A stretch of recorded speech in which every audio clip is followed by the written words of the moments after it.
నంద్యాల పట్టణంలో సిపిఐ ఆధ్వర్యంలో అఖిలపక్ష వామపక్ష సంఘాలతో నేడు రౌండ్ టేబుల్ సమావేశం నిర్వహించారు.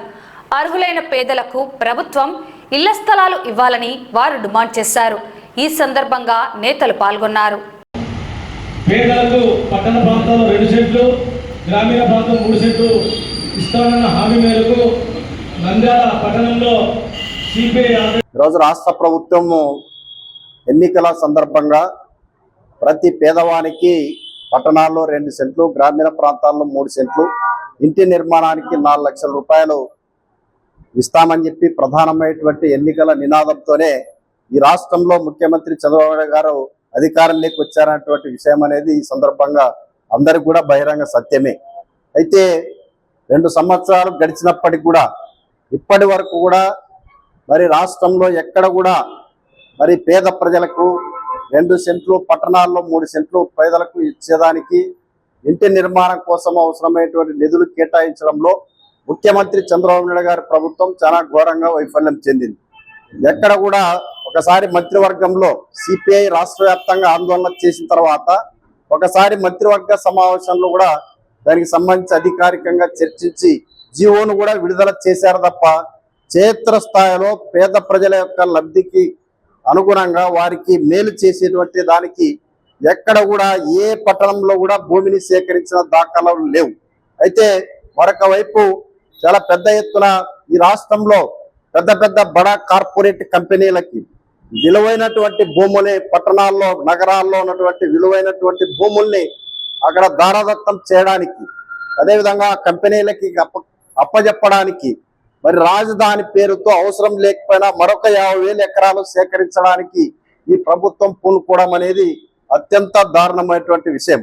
మరి ఈ సందర్భంగా ఈ ప్రభుత్వాన్ని డిమాండ్ చేసేది ఏమంటే, గత ప్రభుత్వం కన్నా మెరుగైనటువంటి పేదలను మెరుగైన పద్ధతుల్లో పేదలను ఆదుకుంటానని చెప్పి చెప్తున్నటువంటి ప్రభుత్వం ఎందుకు స్పందించడం లేదో ఈ సందర్భంగా మరి ప్రజానీకానికి తెలియజేయాల్సినటువంటి అవసరం ఉంది. ఈరోజు భారత కమ్యూనిస్టు పార్టీ ఆధ్వర్యంలో ఆల్ పార్టీ మీటింగ్, ముఖ్యంగా నిరుపేదలకు పట్టణంలో 2 సెంట్లు, మన గ్రామాల్లో 3 సెంట్లు కూటమి ప్రభుత్వం అధికారంలోకి రావడానికి పెద్ద ఎత్తున హామీ ఇవ్వడం జరిగింది. అంతేకాకుండా ఇవ్వడమే కాకుండా కేంద్ర రాష్ట్ర ప్రభుత్వాలు ఇంటి నిర్మాణానికి కావాల్సినటువంటి దాదాపుగా 4 నుంచి 5 లక్షల రూపాయలు ఇస్తామని కూడా హామీ ఇవ్వడం జరిగింది. ప్రతి సంవత్సరము 4 లక్షల నుంచి 5 లక్షలు ఇళ్ల స్థలాలు ఇంటి నిర్మాణం కోసం సహకరించి 5 సంవత్సరాల్లో 20 నుంచి 25 లక్షల నిరుపేదలకు మన పట్టాలు ఇస్తామని చెప్పేసి ప్రభుత్వం ఇవ్వడం జరిగింది. కానీ ఈ రోజు వరకు చూస్తే ఈ 2 సంవత్సరాలు వాళ్ళు కేవలం బలా కార్పొరేట్ సంస్థలకు వేల లక్షల కోట్లు విలువ చేసే భూములు ఇవ్వడంతో పాటు వాళ్ళకే మళ్ళీ మన ఇన్సెంటివ్స్ తో పాటు సబ్సిడీలు కూడా భారీ ఎత్తున ఆ కంపెనీలకే ఇస్తున్నారు. తర్వాత వీరు ప్రియారిటీ రాజధాని అమరావతిగా కనబడుతుంది. ఈ భూసేకరణ మొదటి విడత కాకుండా మళ్ళీ 2వ విడత కూడా మొదటి విడత రైతులకే న్యాయం చేయకపోగా 2వ విడత కూడా మళ్ళీ భూసేకరణ చేస్తామని చెప్తున్నారు. వీళ్ళ యొక్క ప్రాధాన్యతలు పేద ప్రజలు కాకుండా అబో మిడిల్ క్లాస్ తర్వాత పైన వాళ్ళను కూడా వీరు ఎక్కువగా వాళ్ళ మీదనే వీళ్ళ దృష్టి కేంద్రీకరిస్తున్నారు తప్ప కింది స్థాయిలో బడుగు బలహీన వర్గాలకు ఎటువంటి న్యాయం చేయడం లేదు. వాళ్ళు ఇచ్చిన హామీల్లో కూడా చాలా వరకు ఇప్పటికీ కూడా అమలు చేయలేదు. కాబట్టి ఈ రోజు ఈ రౌండ్ టేబుల్ సమావేశానికి వచ్చినటువంటి వాళ్ళందరికీ కూడా ప్రత్యేకమైన ధన్యవాదాలు. Thank you. అందరికీ నమస్కారం.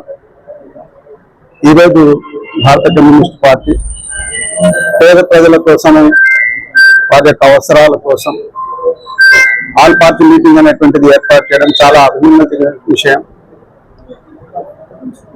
ఈ రాష్ట్రంలో కానీ ఈ దేశంలో కానీ పేదవాడు అనేటువంటి వాడు తన యొక్క ఆశలు, తన యొక్క కళలు చాలా పరిమితంగా ఉంటాయి. వాళ్ళు కోరుకున్నది ఏంటి? కూడు, గూడు, గుడ్డ. అలాంటి వాళ్ళపైన అలాంటి వాళ్ళని మనము ఆశ పెట్టి మోసం చేయాలనేటువంటి ఆలోచన ఏ పార్టీ కూడా రావడం అనేటువంటిది మంచిది కాదు. ఈరోజు వైసీపీ జగన్మోహన్ రెడ్డి గారు ఇచ్చినటువంటి పథకాల కంటే కూడా ఎక్కువ ఇస్తామని చెప్పేసి కూటమి ప్రభుత్వం అధికారంలోకి వచ్చి వాళ్ళకు వాళ్ళ యొక్క ఆశలను తీర్చకపోవడం అనేటువంటిది నిజంగా ఇది మోసపూరితమైనటువంటి చర్యనే. 2 సంవత్సరాలు అయినప్పటికీ ఇంకా వాళ్ళకి ఇచ్చినటువంటి హామీలను అమలు చేయకపోగా అన్ని చేసేసామని చెప్పడం అనేటువంటిది కూడా సరైనటువంటి చర్య కాదు. ఈ విషయంలో మాత్రం రాజకీయంగా ఆలోచించకుండా పేదవాడి గురించి ఆలోచించి మనం ఏ పార్టీలోనే ఉండని, ఈరోజు తెలుగుదేశం పార్టీ అధికారంలో ఉంది, తెలుగుదేశం పార్టీలో కూడా పేదవాళ్ళు ఉన్నారు, తెలుగుదేశం పార్టీలో కూడా ప్రజల పక్షాన పోరాడేటువంటి నాయకులు ఉన్నారు.